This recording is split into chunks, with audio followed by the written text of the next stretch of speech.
দর্শক, Walton smart fridge presents TVS ইনসাইটে আপনাদের স্বাগত জানাচ্ছি। আমি রিয়াদ হোসেন।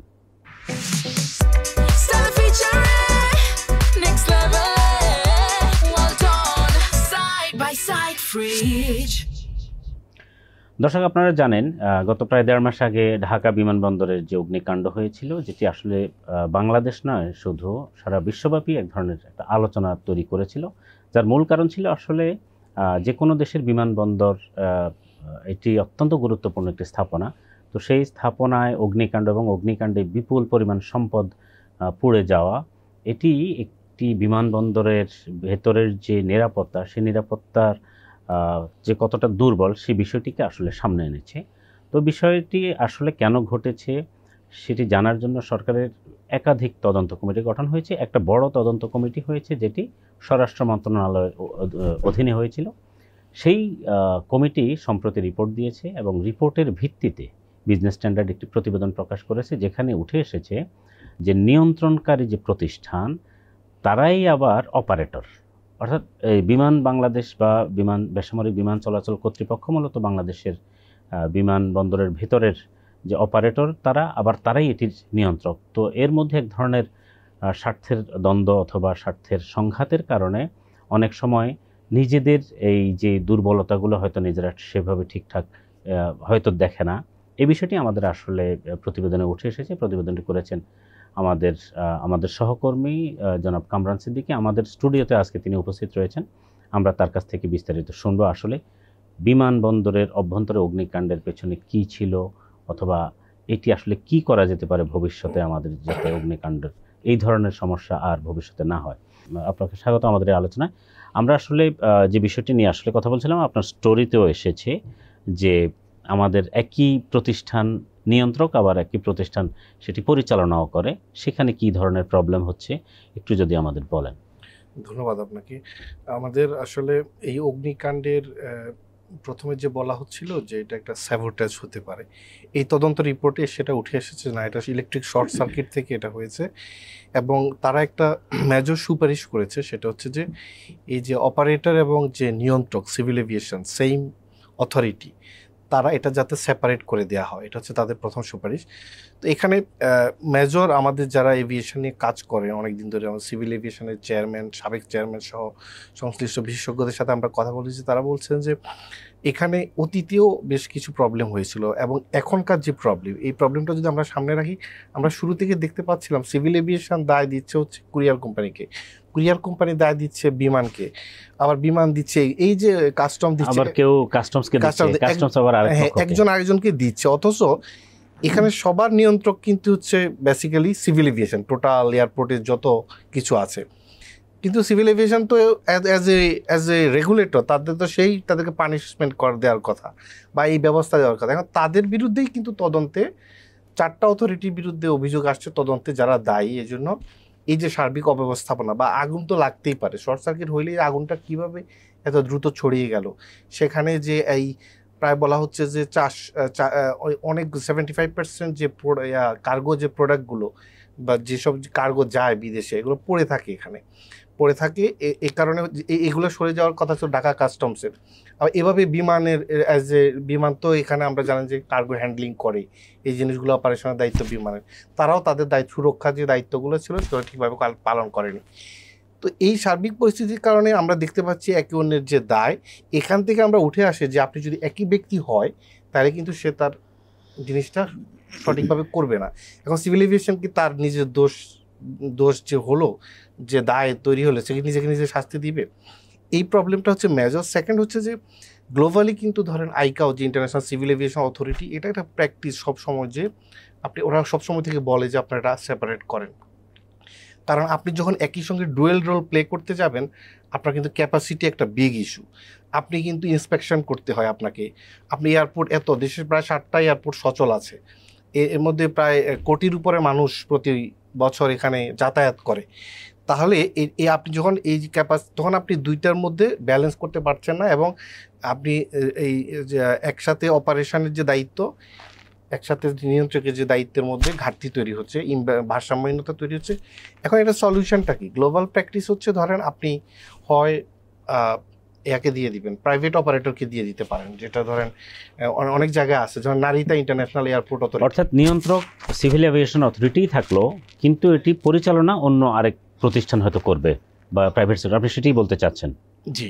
তো এই জন্য আপনি এখানে পরামর্শ হতে পারে যে বাংলাদেশে একটা এয়ারপোর্ট অথরিটি করা যেতে পারে, যারা হচ্ছে শুধু এয়ারপোর্টগুলো পরিচালনা করতে পারে, অথবা তারা এয়ারপোর্ট এই কোনো একটা টেন্ডারের মাধ্যমে কোনো একটা দেশীয় বা কোনো বিদেশি কোম্পানিকে এটা অপারেশনের জন্য দায়িত্ব দিতে পারে।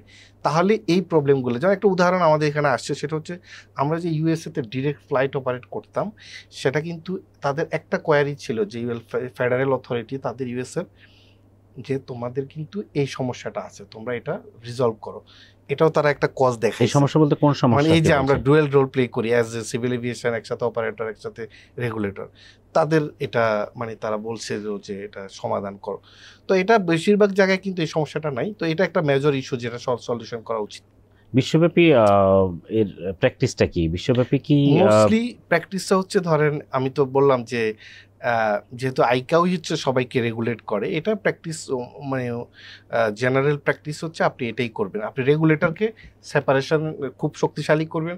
আমাদের এখানে একটা বড় ইস্যু হচ্ছে যে আমাদের এখানে আবার মানে সিভিল এভিয়েশনও ওই অর্থে আসলে ইন্ডিপেন্ডেন্ট না। সিভিল এভিয়েশন আবার মিনিস্ট্রির আন্ডারে কাজ করে। সিভিল এভিয়েশনের সেলফ মানে কি বলে ইনভেস্টিগেশন বা ডিসিশন নেওয়ার ক্ষমতা, এক ধরনের অটোনমি 100% থাকতে হবে, এটা আইকাওর নিয়ম অনুযায়ী। সিভিল এভিয়েশনে সব কিছু, কিন্তু আমাদের এখানে আসলে মন্ত্রণালয়ের এক ধরনের নিয়ন্ত্রণ সিভিল এভিয়েশনের মধ্যে থাকে। ওই অর্থে কিন্তু মন্ত্রণালয়ের সে এক্সপার্টাইজ, এখানে তো ধরেন আমরা মন্ত্রণালয়ে বিভিন্ন লেভেলের সচিবরা থাকে। আমরা এর আগেও দেখতে পেয়েছি যে আমরা রিপোর্টও করেছিলাম যে কীভাবে বেসিক্যালি সিভিল এভিয়েশন যে বিভিন্ন ট্রেনিং, বিভিন্ন ট্যুর, এগুলাতেই তারা তাদের একটা পার্টিসিপেশন নেয় মিনিস্ট্রির লোকজন, কিন্তু আসলে তাদের কোনো কার্যকরী রোল এখানে নেই। এবং এখানে এই যে বিভিন্ন ধরনের সিভিল এভিয়েশনকে নামে মাত্র বলা হচ্ছে নিয়ন্ত্রক, আবার মন্ত্রণালয় তাদের উপরে বসে আছে, আসলে কোনোটাই সিভিল এভিয়েশন কার্যকরভাবে করতে পারছে না। অর্থাৎ আমরা সিভিল এভিয়েশনকে যেভাবে দেখছি, সিভিল এভিয়েশন আবার তার উপরে আরেকজন কে দেখছে। তো এটা এক ধরনের আমাদের আমলাতান্ত্রিক যে জটিলতার একটা বড় উদাহরণ এটি। কিন্তু বিমানের মতো এত গুরুত্বপূর্ণ একটি স্থাপনা, বিমানবন্দর এরিয়া, সেটি কেন এরকম থাকবে? আমাদের যে প্রতিবেদনটি যেটা এসেছে, স্বরাষ্ট্র মন্ত্রণালয়ের অধীনে গঠিত এই তদন্ত কমিটি কিন্তু সবচেয়ে শক্তিশালী তদন্ত কমিটি ছিল। সেই কমিটির তে নিশ্চয়ই এটি একটি বিষয় এসেছে। কিন্তু আগুন লাগার পরে এই আগুন নেভানো কেন গেল না এত লম্বা সময় ধরে, বা শুরুতে প্রথম 30 মিনিটে, প্রথম 1 ঘন্টার মধ্যে? এইটি কি কিছু এসেছে আমাদের প্রতিবেদনে? হ্যাঁ, আমাদের মানে তারা তো মেজর যে আপনি স্পেসিফিক এই কোশ্চেনে তারা প্রায় 5-6টা ইস্যু তুলে ধরেছে। সেখানে যে এখানে যে গাড়িগুলা চলাচল করতে পারে নাই, যে সেখানে অনেকগুলা পণ্য পড়েছিল, যে আমাদের যে ফায়ার সার্ভিসের যে ইনস্ট্যান্ট গাড়িগুলো যাবে, এটা টাইমলি তারা পৌঁছতে ব্যর্থ হয়েছে। তারপর এখানে টেম্পারেচার ছিল প্রায় 1500 ডিগ্রির উপরে তাপমাত্রা সহ, যেটা খুব দ্রুত এক্সপ্যান্ড করেছিল, এবং ঘন ঘন তালা লাগানো ছিল, লোহার গ্রিলের সেখানে ছিল। তারপরে আগুন নেবানো অগ্নি নির্বাপক যে জিনিস, ফায়ার হাইড্রেন্ট যেটাকে বলে, সেটাও কিন্তু সেখানে ছিল না। তারপরে এখানে অনেক, আপনি জানেন যে অনেক রাসায়নিক ছিল, যেগুলো হচ্ছে যে কুরিয়ারের কার্গো প্রোডাক্ট, যেগুলো আগুন দ্রুত ছড়িয়ে যায়, এবং পানি ছিল না পর্যাপ্ত। এরকম এই ইস্যুগুলাই মেইন কারণ হিসেবে আসছে কেন আসলে আগুনটা টাইমলি করা গেল না এবং দ্রুত ছড়িয়ে গেছে। এই যে আপনি যে কারণগুলো বললেন, আমাদের বাংলাদেশের প্রধান বিমানবন্দর এটি, সেই প্রধান বিমানবন্দরের অগ্নি নির্বাপক ব্যবস্থা আপনি যেটি বললেন, তার মানে চোখে আঙ্গুল দিয়ে দেখিয়ে দিয়েছে আমাদের এই বিমানবন্দরের দেশের প্রধান ইন্টারন্যাশনাল বিমানবন্দরের অভ্যন্তরে অগ্নি নির্বাপন ব্যবস্থা কতটা দুর্বল ছিল। এই যে ধরুন আপনার আগুন লাগলে, যদি ওখানে আগুন তো যে কোনো সময় লাগতে পারে, তাহলে আগুন লাগলে আমার দ্রুত গাড়ি যাওয়ার ব্যবস্থা থাকবে না, সেখানে ফায়ার হাইড্রেন্ট থাকবে না, সেখানে এই যে পুরো সমন্বয়ের একটা বড় ধরনের ঘাটতি, এটি তো একটা বড় প্রশ্ন তৈরি করেছে। সেখানে এই আমাদের এটার জন্য কি কোনো পক্ষকে দায়ী করা হয়েছে বা কাউকে শাস্তির আওতায় আনার বিষয়ে কি? হ্যাঁ, আমরা এই প্রশ্নটা অলরেডি তুলেছি যে এখানে দায় তারা স্পেসিফিক এই যে প্রবলেমগুলো আমরা এখানে বললাম এতক্ষণ, যে কেন আগুনটা এখানে দেখেন সব কিছুর সাথে কিন্তু এই যে প্রোডাক্টগুলো পড়ে থাকা, এগুলো তো নিলামে বিক্রি করে দেওয়ার কথা ছিল যদি টাইমলি। এখানে কাস্টম অথরিটি বলছে যে এগুলার প্রসিডিউরাল সিস্টেম সমস্যা আছে, মানে ডিসপিউট যে সালিশ করে আপনি এটা করবেন, এটা তারা টাইমলি, এটা অনেক সময় সাপেক্ষ ব্যাপার, এই ধরনের প্রবলেম। তো এখন এখানে স্পেসিফিক দায় করা হয়েছে সবাইকে, সিভিল এভিয়েশন, বিমান, তারপরে হচ্ছে যে কাস্টম এবং হচ্ছে কুরিয়ার কোম্পানি, এবং যে সেখানে টিন শেড যেটা ছিল অতিরিক্ত, আপনি জানেন যে 10,000 স্কোয়ার ফিট টোটাল কার্গোর ভলিউমটা হচ্ছে ওখানে, কি এর মধ্যে টিন শেড একটা পরে অতিরিক্ত করা হয়েছে, এটার জন্য কোনো অনুমোদন ছিল না এই নকশা, তারা কুরিয়ার কোম্পানিগুলো নিজেরাই এই কাজটা করেছে, এবং এখন তারা একজন আরেকজনের উপর দায় চাপিয়ে দিচ্ছে। আর আমরা প্রশ্ন তুলেছি, বা আমাদের যারা এই সেক্টরে কাজ করেন তারা প্রশ্ন তুলেছে যে তাহলে এখন পানিশমেন্টটা কি হবে। এই তদন্তে কাউকে শাস্তির কথা বলা হয় না, এই তদন্তে টেকনিক্যাল রিকমেন্ডেশন করেছে যে এটা করা যাবে না, ভবিষ্যতে এটা করতে হবে, এটা করতে হবে। এখন অবশ্যই আমরা মিনিস্ট্রিকে আমরা রিচ করার চেষ্টা করেছি, এখন চাইলে মিনিস্ট্রি হচ্ছে এদের সবাইকে, সিভিল এভিয়েশন মিনিস্ট্রি বা সরকার। আপনার একটা পরিষ্কার যে বিষয় যে প্রতিটা ঘটনায় কারো না কারো দায় আছে, সেটা ব্যক্তি হোক প্রতিষ্ঠান হোক।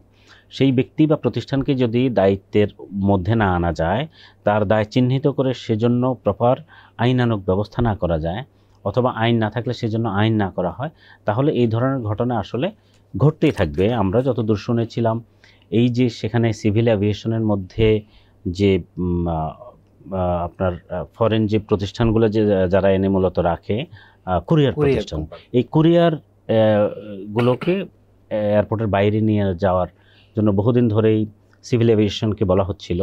বিশেষ করে আমরা শুনেছি কাস্টমস থেকে বলা হচ্ছিল অনেক বছর ধরে, এবং কাস্টম থেকে চিঠিও দেওয়া হয়েছিল, সেটি করা হয়নি।